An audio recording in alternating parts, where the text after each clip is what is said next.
تازه او بیړنی خبر د حقانی مدرسې مشر مولانا حمید الحق وژل شو.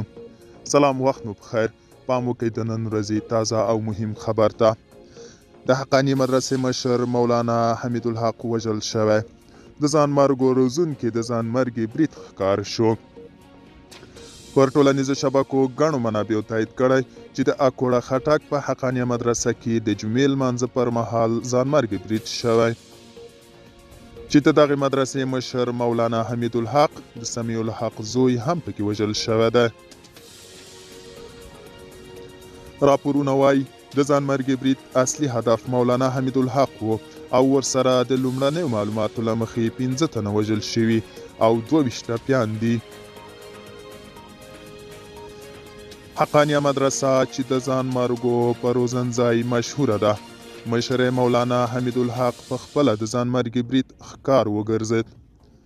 دوستانو، دا او د نن ورځې چمتو کلی خبر تر بیا مو په الله سپارم. ښې جاري ښه وخت.